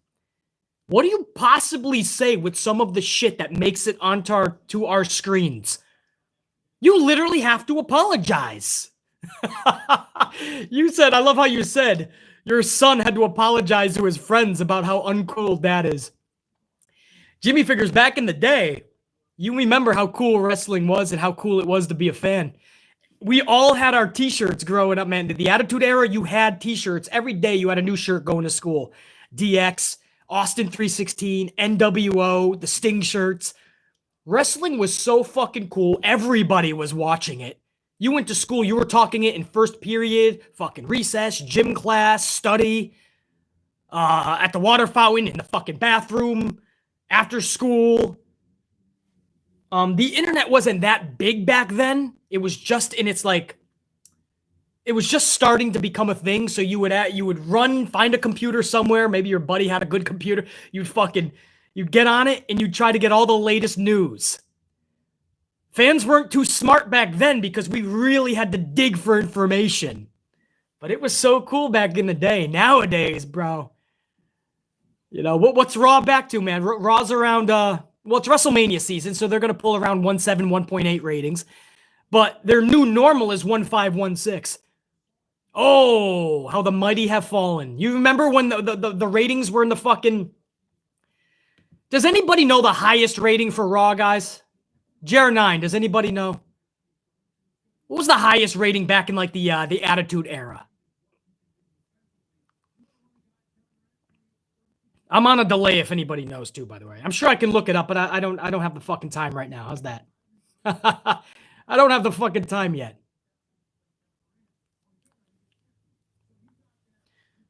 Get ready to play my music, Tanya, in a few minutes, man. We got to go over hour number 2, but I'll be playing my music in just a little bit.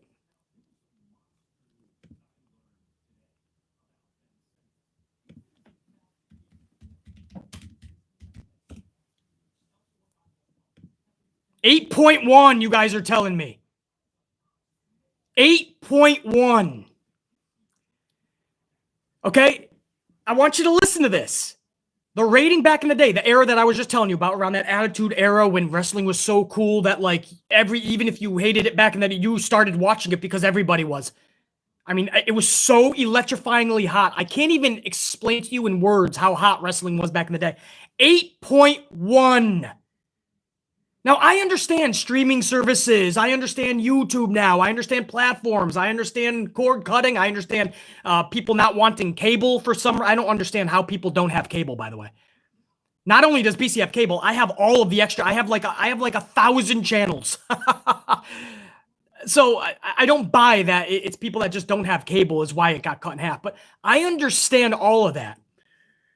The reason ratings matter is... Still to this day, ratings are the be-all, end-all because the standard measurement to tell who gives a fuck about a program is still who is watching live on their big screen televisions. You get what I'm saying? That's still how we measure it. That's the only way you can measure who's watching a program. Who gives a fuck enough to watch it live on their big screens, right?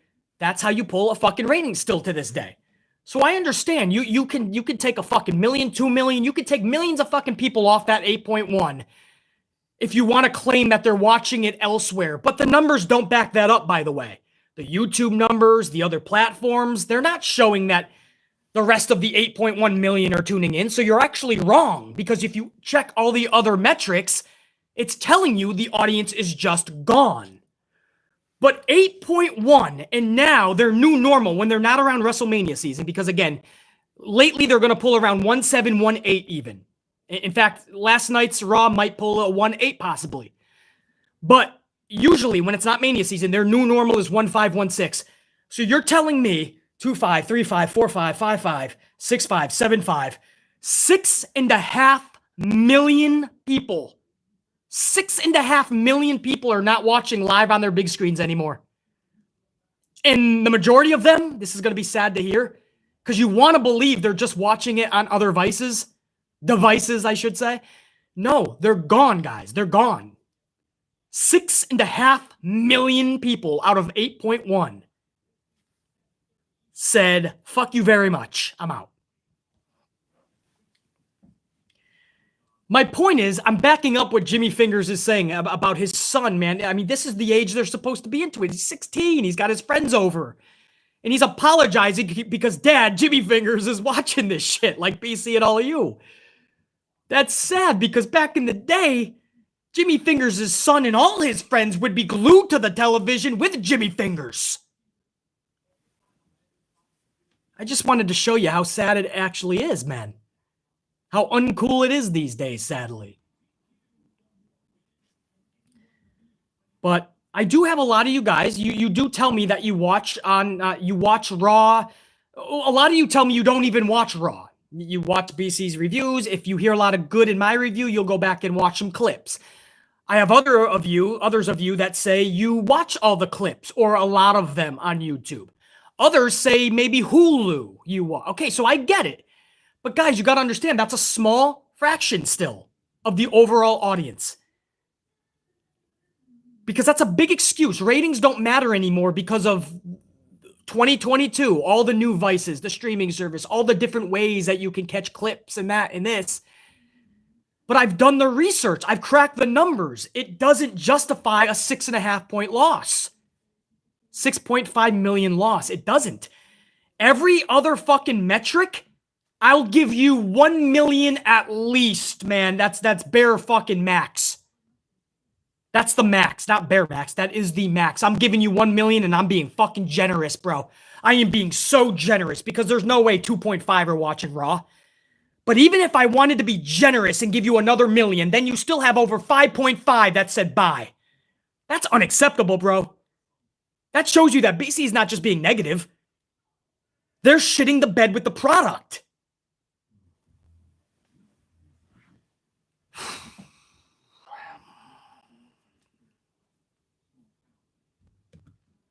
Anyway, Jimmy Fingers. Great discussion you started there, dude.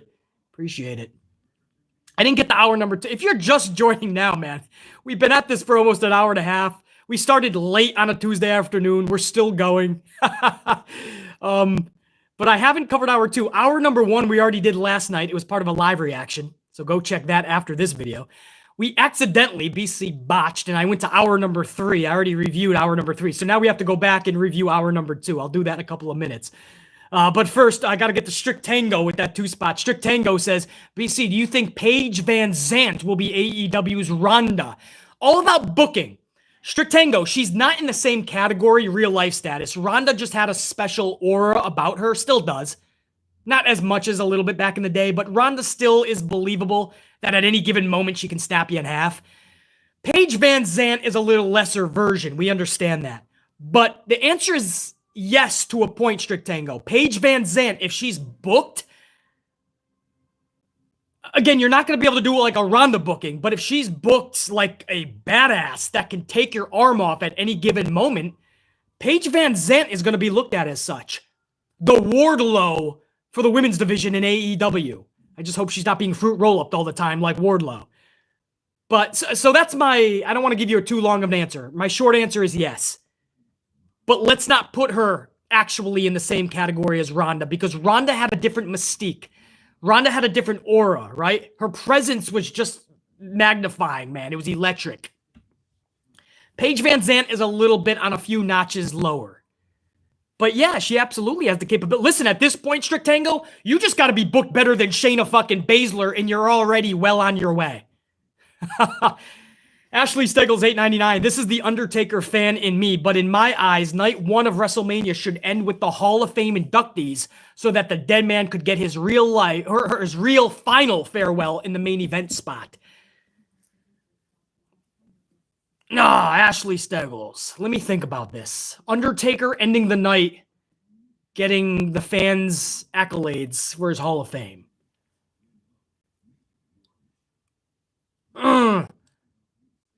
Here's my problem with that, Ashley. I'm honest as always.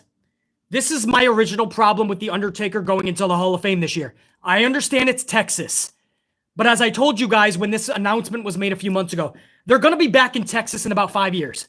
They always do the same fucking cities. Orlando, maybe Miami, LA, Texas, New Orleans. They just recycle them. So they'll be back in Texas. Undertaker just retired last year. Many of us think he is going to wrestle another match anyway. We feel that way. Even wrestlers have said that. Even though Undertaker denies it right now. Stone Cold said that for 20 years almost, right? Maybe not 20 years. You get my fucking point. Oh, almost 20 years, actually. So we think he's going to wrestle. Why 1 year after retirement are you already throwing him into the Hall of Fame? That shows you Vince doesn't give a fuck about this Hall of Fame shit.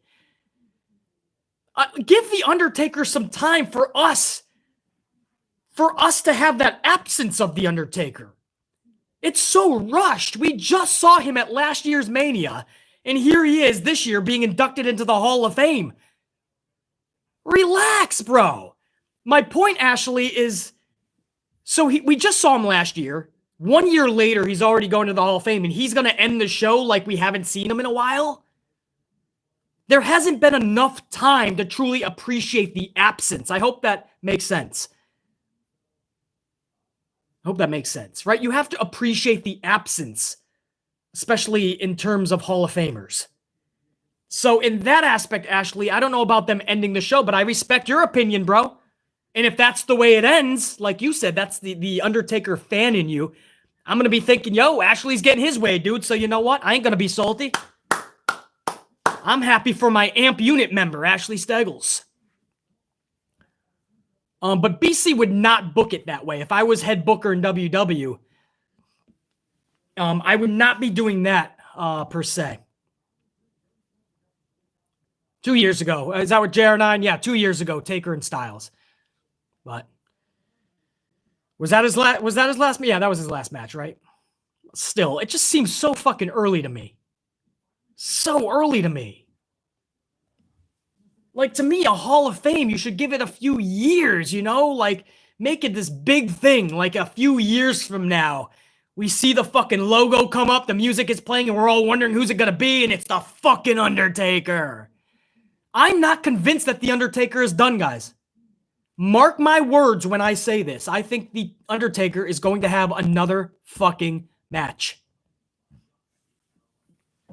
Hour number 2, Natty and Hold on, let me get another sweep, please. Whew.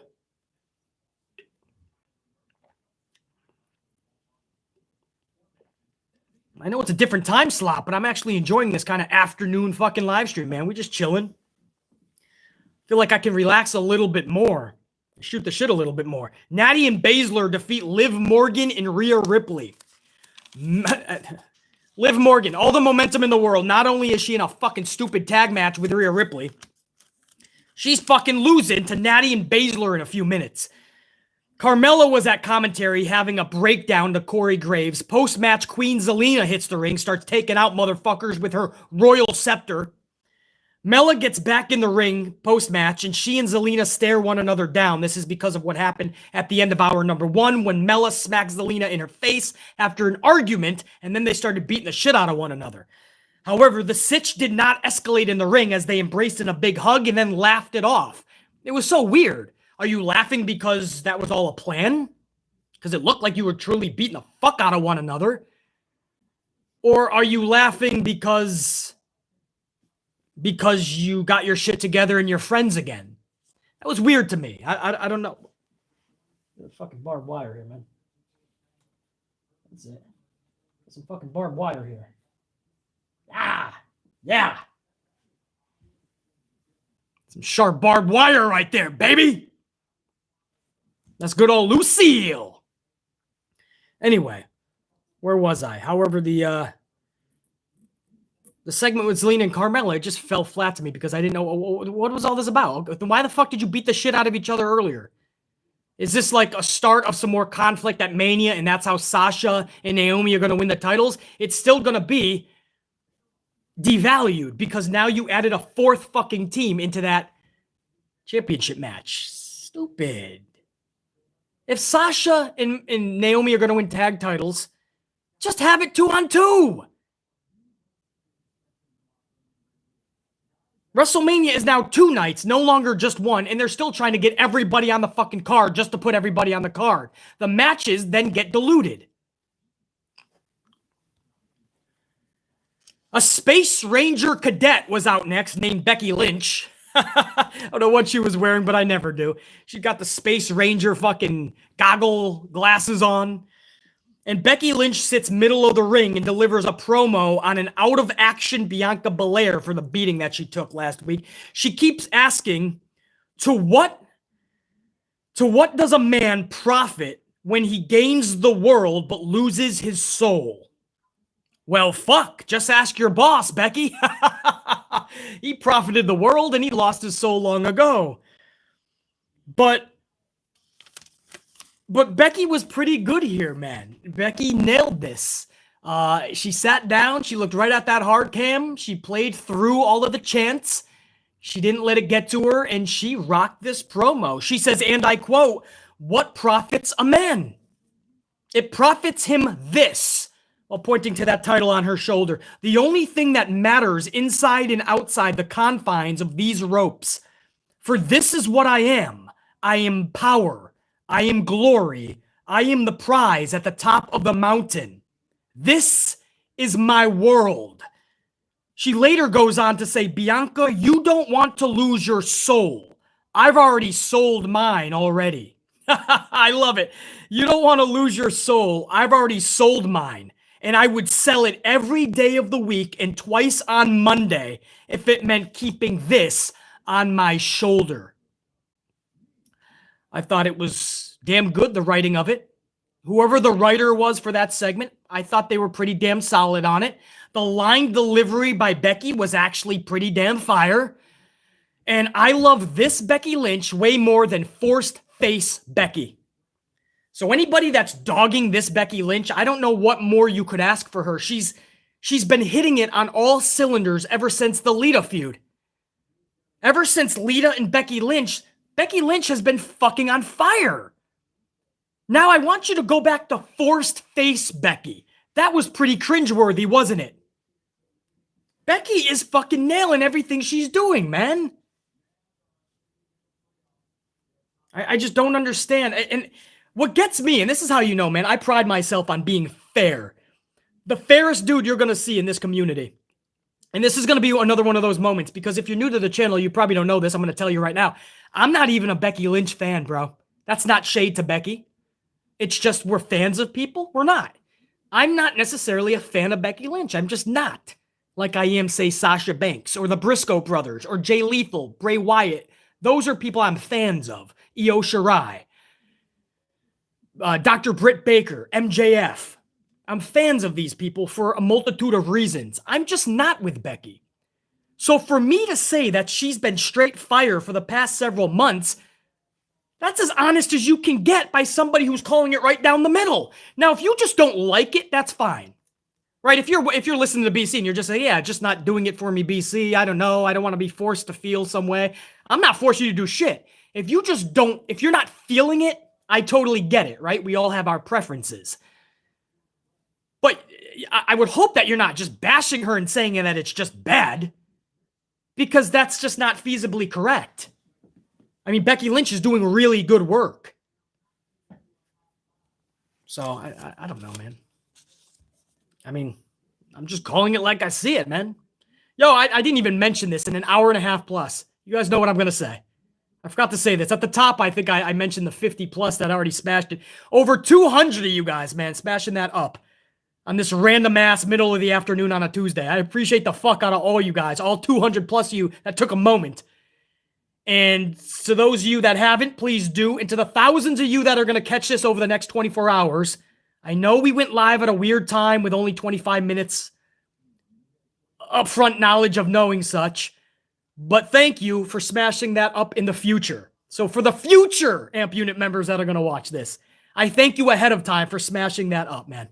I appreciate it. It actually does help out the algorithm. So that's my spiel on Becky, dude. I'm not even a fan, but it amazes me when people talk shit about this version of Becky Lynch because you don't like the fucking forced face Becky. You didn't like Conor McGregor Becky, which I don't blame you. Badass Becky you don't even like as a heel. What Becky do you like? Do you just fucking hate everything she does? Because then that's a separate issue. Then we not only get our 943rd Veer vignette, that Veer is coming to Raw, we actually got a debut date. April 4th, the day after WrestleMania. That big Raw, Veer is set to debut. However, I mean, you're thinking, could it be? Is he actually going to? No, not so fast. Is it possible, you're asking yourself? No, not so fast. Of course not. Leave it to Vince. He'll probably keep pushing the date back just to troll his own audience. He's got to know by now that people are making a joke out of this. It's just days after April Fool's Day. Could you imagine if Veer is set to debut on the 4th? Knowing Vince, Vince McMahon is the stubborn little prick. He would do something like this. He would keep Veer off of the April 4th show, and then he's still coming to Raw. I think that would be fucking hysterical, actually. So if he's trying to troll us, he's just going to get a laugh. Because that would be fucking epic, bro.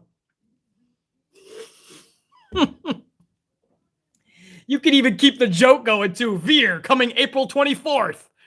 Veer, June 1st. And he never shows up, bro. And then when he finally shows up at, like, SummerSlam, it's, like, one of the biggest moments in wrestling history. Sorry, man. I'm entertaining myself, man, with just the fucking... the fun shit that I would do with this dude. If it's already a joke anyway. Because you guys know what's going to happen. When he actually shows up, is he going to be any better than fucking Stanky? Or Commander Sneeze?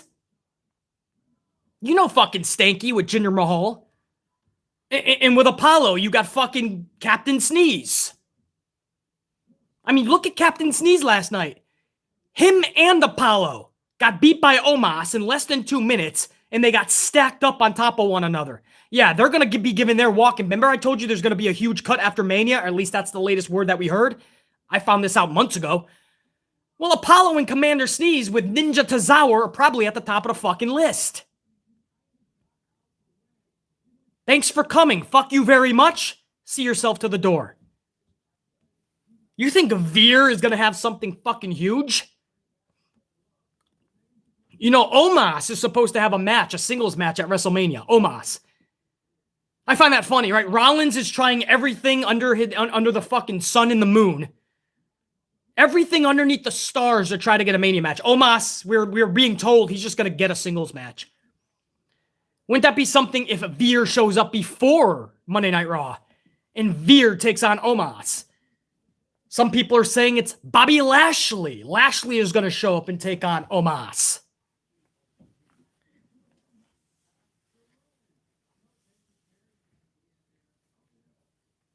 But apparently, Veer is coming to Raw on April 4th. I just think it's funny as fuck if he doesn't actually show up on the 4th, bro. BC will be laughing all the way to the review the next day, bro. Hour number 2 ends with Austin Theory versus Finn Balor. Pat McAfee is a special guest commentator, and BC was like, fuck yes, please. Corey Graves, Pat McAfee on commentary together. That equals epic. Unfortunately, there wasn't a lot of interaction between the two because Pat was distracting Theory throughout the entire match. Even costing Austin Theory the match when Balor hit the awe-inspiring, ultra-devastating Farouk roll-up onto Austin Theory. So the roll-up, Finn Balor knew what he was doing, dude. That's an easy victory, right? He was having a good match, and he's like, I don't want to do this anymore. I want to hit the showers. I want to go out to eat tonight. I'm just going to do the fruit roll-up now. and he rolls up Austin Theory. Austin Theory gets defeated. Pat McAfee costs him the match. I didn't care about any of that shit. I was upset that we didn't get more Pat McAfee and Corey Graves together, dude. I think they would be... Could you imagine you just stick Michael Cole in the middle, you put Corey Graves to Michael Cole's right side, Pat McAfee on the left side of Michael Cole, and you let them call the pay-per-view. I'm in. BC's sold. Count me in on that shit, please. Tag, I'm in. That would be fucking phenomenal, bro. And that is Monday Night Raw. March 21st, 2022. Hold on, we're not done yet. Hold on. Tanya, get my music ready. Not yet, but get my music ready so when I call that shit out. Wait. Not yet, I said. I said get it ready. How is that play my fucking music? Now cut the music. Stop it. Green button. Green button. No, that's black. That's black. How is that green? Okay. All right. Oh. Give it to me. Give it to me. Okay, she just dropped the whole thing. Hold on. Pick it up. Pick it up. Give it to me. Pick it up. Hold on. Guys, hold on. I apologize. This was not supposed to happen. Is it broke? She may have just broken my whole sound system with the fucking... my mute. Hold on. I'm gonna try to find another way. Are you...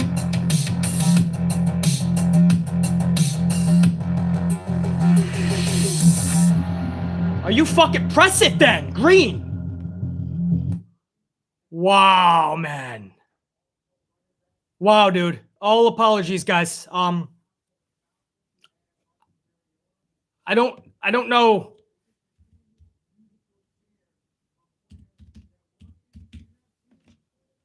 Hold on, I think I lost. Are you guys still hearing me, man? You guys still hearing me? All right, you guys are still good? All right.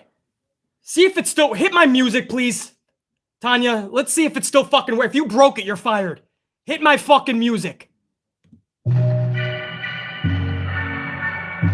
Fuck is that? It's not my music. Red. Red. The fuck is that? That's not my music. That's the circus, you dumb fuck. The red button. Oh, she's embarrassing the fuck out of me. I see what she's doing. You're playing the fucking circus theme. Shut that shit now. I'll unplug the whole fucking thing. Are you fucking kidding me?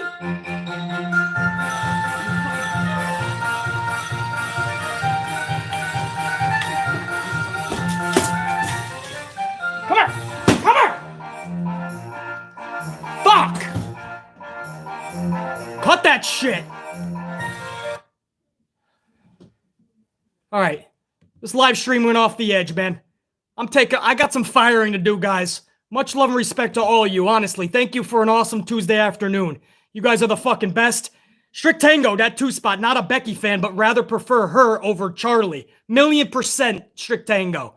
Pile driver finisher, 2-spot. Veer is over, continuously coming. Yeah, that's all they got to do to get this guy over until he actually debuts. Then he's fucked in the unemployment line after 9 months. Pile driver. Dave Mealy, $4.99. Rehire Sasha. LOL. Sasha's got a lot of love and support, man. After I fire fucking Tanya, maybe I will bring back Sasha, Dave. Dave, thanks for everything, bro. You're the best. To all you guys, man. What a fucking stream. This has been a lot of fun. I apologize for the ending here. I don't know what she was trying to pull. If this is just a joke, am I supposed to be fucking laughing? Am I a fucking... Is this funny to you? Me fucking screaming about a shit show, is that funny to you? Are you not entertained? It's about knowledge before entertainment. Anyway, fucking A. Fucking Tanya. What do you guys think? Do I fire her? Do I fire Tanya before I end this? Do I fire Tanya right now? I'll do it live right now on air, man. I'll do it fucking live.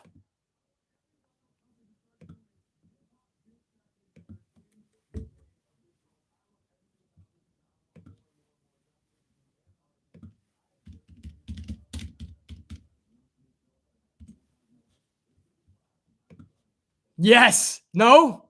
No. Yes. Do it. Hell yeah.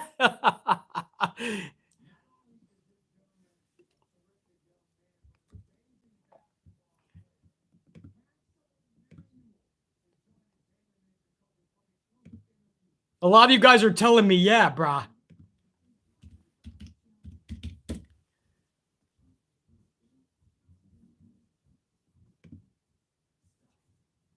You know what? I gotta do it, man. You can't do that type of shit. When I say hit my music, there's time for jokes and there's time for fucking seriousness, man. When I say hit my music, that means the stream is done and we get amped for the rest of the day. You don't play some circus big top shit.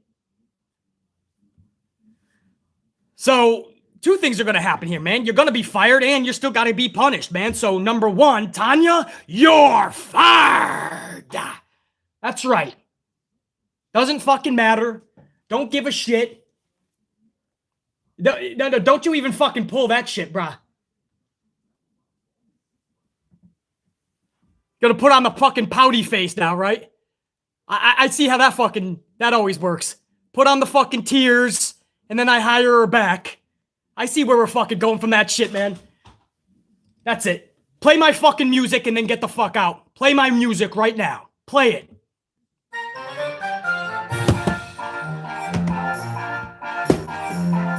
Fuck it. I swear. I'm out. I'm out. I'm out. I'm out. Guys, I'll catch you next time. Much love. Oh, you're so fired. You're